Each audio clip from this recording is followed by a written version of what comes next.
Assalamualaikum warahmatullahi wabarakatuh. Bertemu lagi di channel Robi Awaludin Official. Kali ini kita akan membahas tentang manajemen logistik dengan materi fungsi penyaluran, penyimpanan, dan pemeliharaan logistik.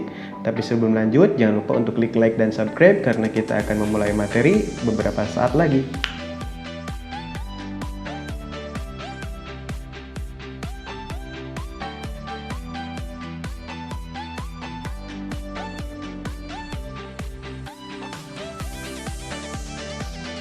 Baik, pembahasan kita kali ini adalah tentang fungsi penyimpanan, penyaluran, dan pemeliharaan logistik. Oke, kita mulai dengan pengertian. Fungsi penyimpanan merupakan kegiatan dan usaha untuk melakukan pengurusan, penyelenggaraan, dan pengaturan barang-barang persediaan di dalam ruang penyimpanan. Artinya jika kita memiliki bisnis, sudah barang tentu meletakkan produk bisnis kita itu harus pada tempat yang tepat. Dan itu merupakan salah satu dari proses penyimpanan. Lalu kemudian penyimpanan berfungsi untuk menjamin penjadwalan yang telah ditetapkan dalam fungsi-fungsi sebelumnya dengan pemenuhan setepat-tepatnya dan dengan biaya serendah-rendahnya. Nah, ini penting bahwa di dalam fungsi penyimpanan itu harus menjalankan fungsi dari perencanaan. Misalkan ketika kita memiliki satu showroom motor bekas dan pada kondisi seperti ini, maka penyimpanan yang harus kita lakukan adalah tidak menambah stok produk motor bekas dulu. Karena daya beli ke depan kita tidak tahu, maka dari itu kita menyimpan stok lama dulu dan tidak membeli motor baru untuk dijual kembali. Nah, itu merupakan salah satu dari fungsi perencanaan dalam penyimpanan agar penyimpanannya efisien, efektif, tidak rugi ke depannya. Lalu kemudian kegiatan penyimpanan ini meliputi perencanaan penyimpanan, penyelenggaraan tata laksana penyimpanan atau tata letaknya seperti apa, gudang, tempat showroom, ataupun etalase kita. Lalu perencanaan pengoperasian alat-alat pembantu pengatur barang, pakai alat berat atau tidak, biasanya untuk industri besar, pakai timbangan atau pakai alat-alat yang lebih kecil, apa aja sih yang dibutuhkan dalam penyimpanan produk atau barang dan jasa kita. Lalu kemudian tindakan keamanan dan keselamatan seperti apa sih yang harus kita setting, kita beli, kita terapkan di tempat penyimpanan bisnis kita. Di toko kita misalkan untuk keamanan pasang CCTV. Untuk keselamatan, keamanan harus pakai security, misalkan di gudang. Gudangnya besar dan bahan penyimpanannya mahal, produknya mahal. Nah, itu yang harus teman-teman pikirkan. Lalu kemudian masalah-masalah yang ada dalam penanganan fungsi penyimpanan. Yang pertama adalah penanganan administrasi fisik. Nah, administrasi itu penting dalam hal penyimpanan agar kita tahu jenis, jumlah, barang, bentuk, stok, warna apa aja, seperti apa aja, ada di mana, jumlahnya berapa.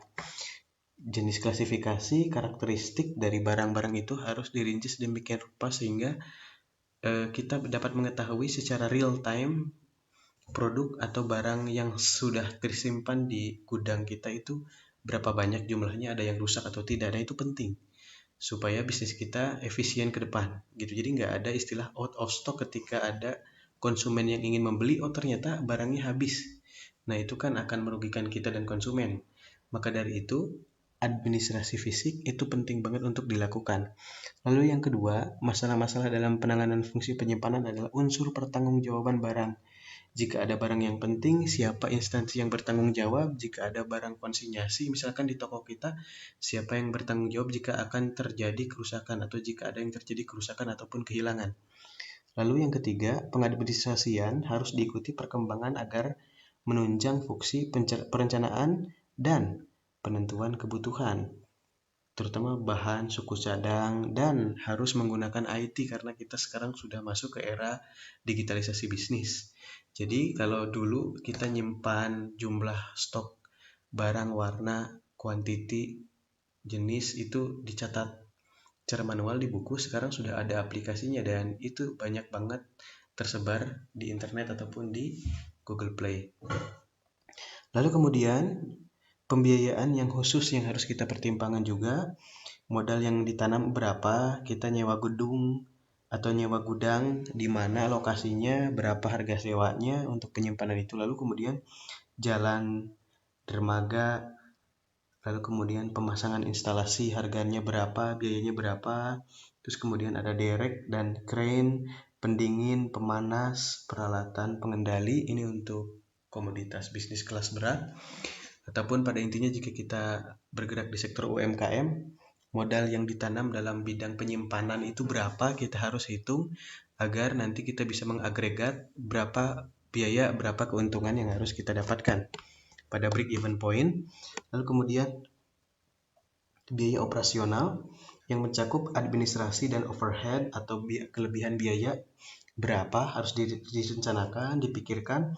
Untuk biaya-biaya pengawetan, berapa biayanya, misalkan untuk UMKM di sektor frozen food, atau penerangan, perawatan, pendinginan, pengamanan, pengendalian, dan penyusutan modal harus dihitung serinci mungkin agar ke depan kita bisa meminimisasi kerugian jika terjadi sesuatu yang tidak diinginkan. Oke, faktor-faktor yang perlu diperhatikan dalam fungsi penyimpanan yang pertama adalah pemilihan lokasi nih, teman-teman. Jadi pemilihan lokasi juga sangat penting karena ini akan nyangkut dengan biaya logistik dan pengangkutan dalam rangka memperlancar dengan mempertimbangkan jalur cepat dalam mempersiapkan kematangan penyampaian barang. Jadi jika kita punya usaha tertentu, lokasi gudangnya tepatnya di lokasi tertentu gitu. Itu harus dipikirkan. Lalu kita juga harus bisa memikirkan bahwa hal-hal apa saja sih yang akan menyebabkan keterlambatan atau keterlambatan dalam pengiriman, dalam pengemasan gitu kan. Itu harus diantisipasi sehingga ketika nanti konsumen minta ataupun barang itu akan dijual, kita sudah mengantisipasi untuk menyimpan lebih awal dibandingkan daripada kita kehilangan konsumen karena barangnya tidak ada. Lalu kemudian masalah-masalah apa aja sih yang tidak terprediksi, kita juga harus memperhatikan itu. Misalkan dengan adanya PSBB ternyata penyimpanan motor bekas kita menumpuk karena tidak banyak orang berlalu lalang untuk membeli motor, ataukah misalkan jika kita bisnis konveksi khususnya di seragam, kita harusnya paham bahwa saat ini di tahun ajaran baru ini semua anak SMA, SMP, SD, dan kuliahan itu tidak membutuhkan seragam baru.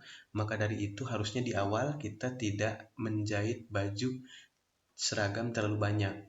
Ataukah jika sudah terlanjur berarti otomatis bajunya akan numpuk banyak di gudang.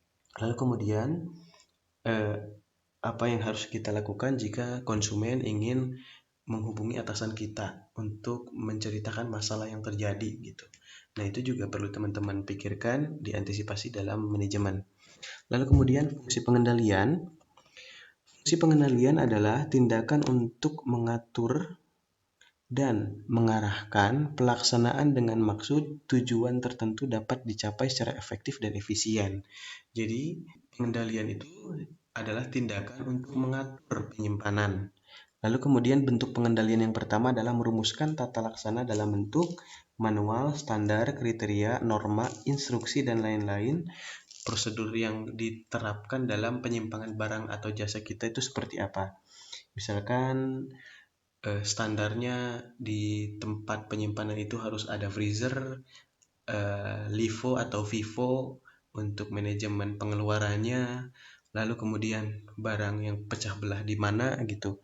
Lalu kemudian yang kedua melaksanakan pengamatan, evaluasi, dan laporan guna mendapatkan gambaran informasi tentang penyimpangan dan jalan pelaksanaan dari rencana. Rencananya A, penyimpanan di gedung A misalkan, tapi karena keamanannya tidak bagus, banyak produk yang hilang, maka dari itu kita harus punya rencana B. Nah, itu adalah fungsi dari pelaksanaan pengamatan dan evaluasi, sehingga manajemen harus merespon dengan cepat ketika sesuatu terjadi pada rencana dan pelaksanaan dalam penyimpanan barang atau produk yang kita kerjakan dalam bisnis kita. Lalu yang ketiga adalah melakukan kunjungan staf guna mengidentifikasi permasalahan serta memberikan pengarahan dan bimbingan tentang cara-cara pelaksanaan dalam rangka pencapaian tertib administrasi dan tertib teknis. Jadi jika kita sebagai seorang owner, jangan membiasakan diri kita untuk menjadi seorang yang bossy atau bos ingin tahu untung aja tanpa kita tahu manajemen teknis seperti apa. Banyak terjadi di kasus retail, beberapa oknum dari karyawan itu menggelapkan barang karena jarang dikontrol oleh supervisor atau owner dari bisnis tersebut. Maka dari itu, kita sebagai pemilik bisnis atau kita memiliki top manajemen harus bisa mengontrol sampai ke tataran teknis di bawah agar mengetahui masalah apa aja yang terjadi dan hal apa aja yang dihadapi di lapangan sehingga kebocoran atau ketidakefisienan itu bisa kita antisipasi dengan segera. Lalu yang keempat, melakukan tindakan turun tangan sebagai tindak lanjut dari hasil pengawasan. Jika di lapangan terjadi kebocoran anggaran, penyelenggaraan yang carut marut, harus dibuat SOP-nya, harus dipertegas, harus diperketat, harus dibimbing karyawannya dan lain sebagainya sehingga semuanya akan berjalan lancar. Jadi jika ada masalah tangani gitu. Jadi jangan sampai kita pengennya untung aja tanpa mengetahui ada masalah, tiba-tiba bulan depan perusahaan kita minus. Kenapa minus? Karena kita abai dalam melihat kondisi teknis di lapangan. Nah, jangan sampai itu terjadi. Oh, ternyata banyak sekali produk kecil yang hilang nih di toko kita. Makanya solusinya adalah memasang CCTV lebih banyak, melatih karyawan agar peka terhadap jenis-jenis konsumen yang itu disinyalir pencuri misalkan. Nah, itu adalah merupakan salah satu contoh dari melakukan tindakan turun tangan sendiri. Lalu kemudian pengendalian. Sarana pengendalian itu adalah bagaimana kita mengendalikan sesuatu dalam bisnis kita itu menggunakan sarana-sarana tertentu. Yang pertama adalah kita harus menggunakan struktur organisasi, sistem dan prosedur, artinya ada standar operasional prosedur yang harus kita gunakan agar semuanya bisa berjalan autopilot. Lalu kemudian petugasnya siapa, peralatannya apa aja, lalu kemudian sasaran dan pendekatannya seperti apa. Yang pertama, menjadi sarana pengelolaan logistik berupa data-data yang bermanfaat. Nah, di awal bisnis kita harus peka dan harus bersahabat dengan data, mulai dari merencanakan produk apa yang harus kita jual, produk apa yang harus kita ciptakan, sampai ke internal bisnis, data-data inventory. Nah, data-data itu kita baca, kita analisis, sehingga data itu bisa bermanfaat bagi kita bahwa bisnis kita sedang laku penjualannya dengan keras atau perlambatan penjualan. Kita harus bisa membaca data itu dengan spesifik sehingga bisa mengetahui strategi bisnis apa yang harus kita lakukan ke depan. Jika misalkan sekarang sedang terjadi perlambatan penjualan motor second kita, misalkan kita punya showroom motor second, maka strategi apa yang harus kita lakukan agar produk kita cepat laku, misalkan seperti itu dengan adanya promo, bundling, ataukah misalkan dengan penjualan yang subsidi silang, mungkin di salah satu motor terjual dengan harga normal atau harga bahan, tapi di sisi lain ada motor yang terjual dengan ada untungnya seperti itu misalkan. Nah, kemudian yang kedua menjadi sarana bagi pimpinan dalam pengambilan keputusan. Dengan adanya sarana pengendalian organisasi, adanya SOP dan lain-lain, itu bisa menjadikan data tersebut bagi pimpinan untuk menentukan keputusan bisnis kita sedang rugi, sedang untung, waktunya ekspansi pasar, waktunya sewa toko atau waktunya melepas, waktunya merumahkan karyawan atau waktunya menambah karyawan. Itu bersumber pada data dan manajemen organisasi yang tertata rapi. Lalu yang ketiga menjadi sarana dalam mengikuti dan mengawasi penyelenggaraan logistik. Jadi ketika ada datanya, ketika ada organisasinya, ketika ada standar operasional pengelolaan logistik dan pengamanannya, itu kita bisa mengevaluasi di mana sih titik-titik kebocoran itu terjadi gitu, sehingga secara prinsip kita sebagai owner atau CEO dalam bisnis kita bisa dengan teliti dan telaten mengawasi bisnis kita sehingga dapat terhindar dari internal korupsi, internal penyelewengan, atau eksternal ketidakpastian pasar. Lalu fungsi pengendalian mengandung kegiatan. Lalu fungsi pengendalian mengandung kegiatan yang pertama adalah pengendalian itu salah satu actions-nya adalah inventarisasi ini. Menyangkut kegiatan-kegiatan dalam perolehan logistik, mendata, mengevaluasi, mengkapitalisasi, mengkategorikan, intinya menginventarisasi baik aset, produk, barang, apa aja yang kita miliki, di gudang ada berapa, di gudang A, di gudang B ada berapa produknya, dispesifikan warna, jenis, dan lain sebagainya sehingga datanya tersusun rapi. Lalu kemudian adanya pengawasan menyangkut kegiatan-kegiatan untuk menetapkan ada atau tidaknya deviasi-deviasi atau penyelewengan penyelenggaraan dari rencana-rencana logistik.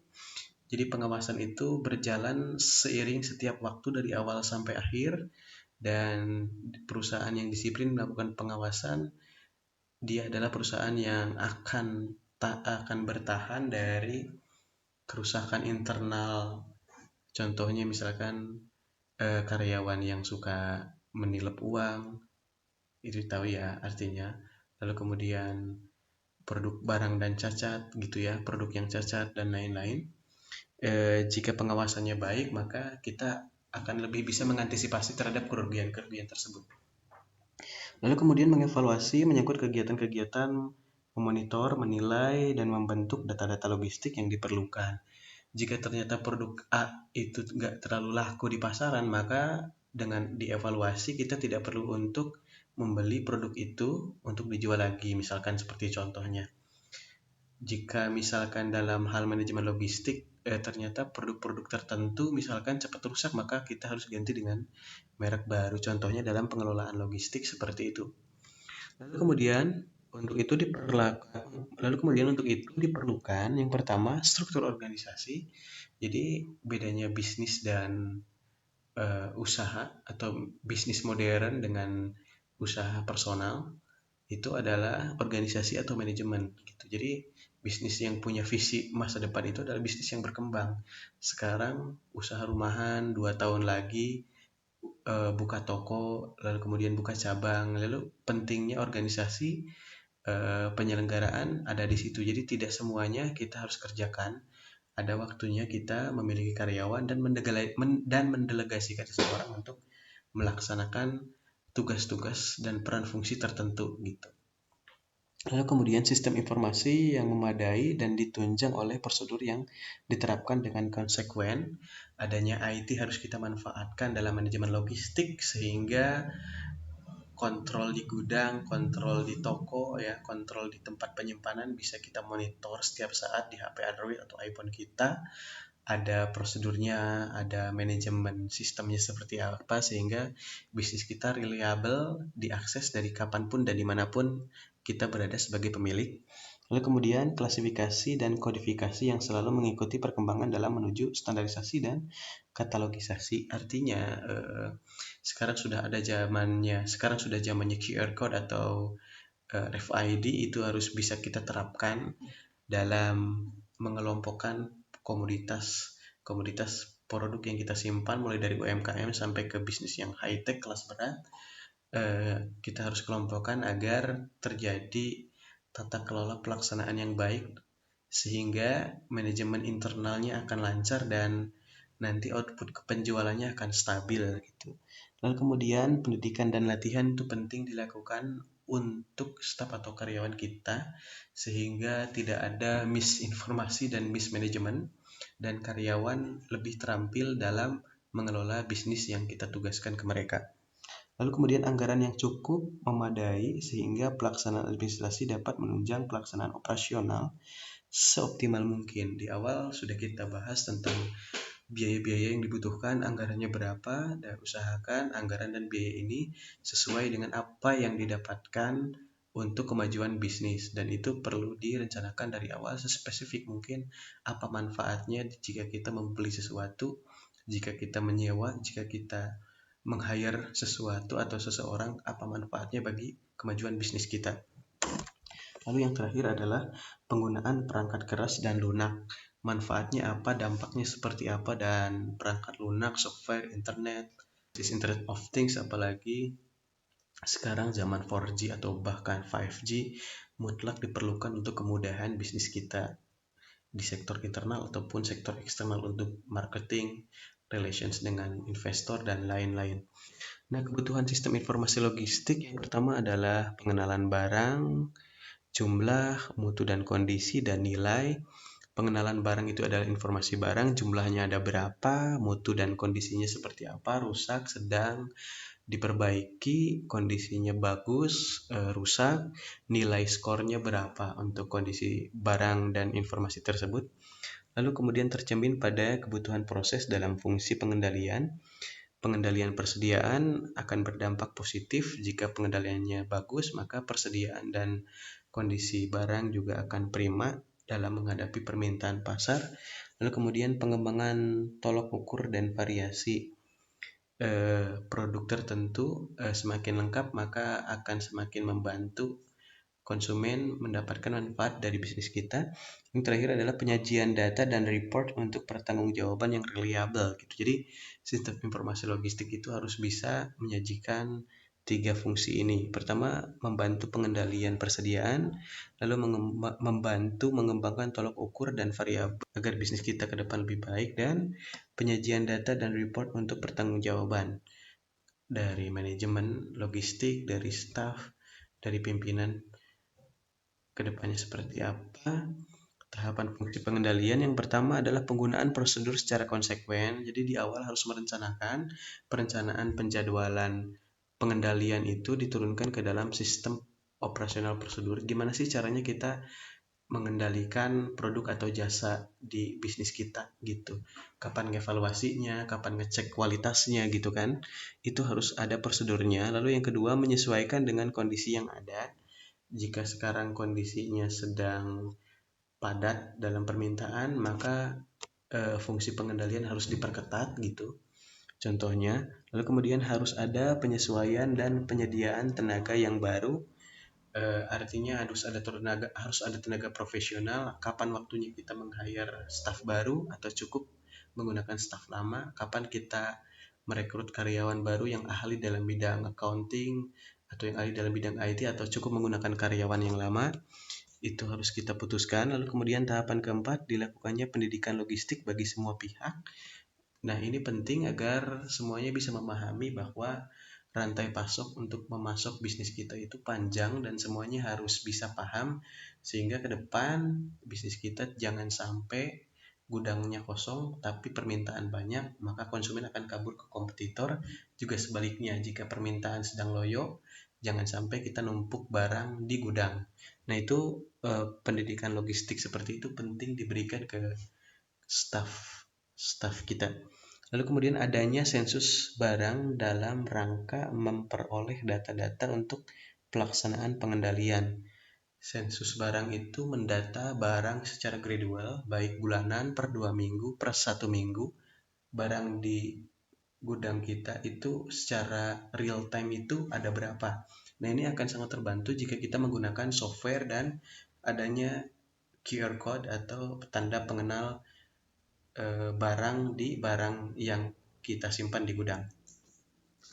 Nah, peran inventarisasi dalam pengendalian yang pertama sebagai modal perencanaan pembangunan, lalu yang kemudian sumber penghematan secara optimum dan mengurangi kemubaziran gitu ya. Jadi dengan menginventarisasi kita nggak perlu nyetok barang yang tidak kita butuhkan, ya, tidak boros. Lalu kemudian sebagai pedoman perhitungan kekayaan, dengan adanya data inventaris, kita tahu bahwa sebenarnya perusahaan kita memiliki kekayaan berapa sih gitu ya. Lalu kemudian bahan mempermudah pengawasan. Lalu kemudian bahan pengambilan keputusan untuk pimpinan dan staf. Tadi sudah kita bahas, dengan adanya data, satu pimpinan akan lebih mudah menentukan keputusan strategis apa yang harus dilakukan di masa yang akan datang.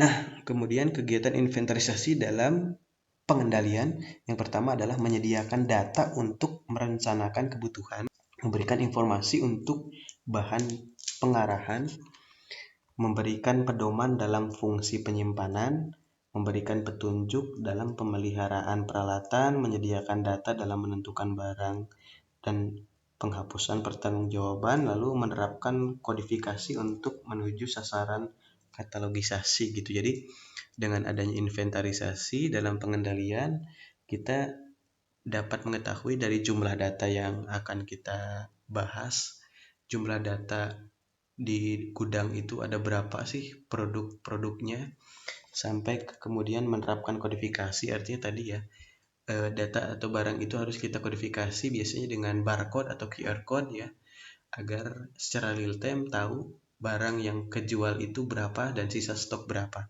Nah, itu fungsi dari kegiatan inventarisasi dalam pengendalian. Terima kasih sudah menonton. Jangan lupa untuk klik subscribe, nyalakan loncengnya, dan share agar semuanya bisa mendapatkan manfaat dari video ini. Jika teman-teman ada pertanyaan, silahkan tulis di kolom komentar, dan sampai jumpa di pertemuan selanjutnya.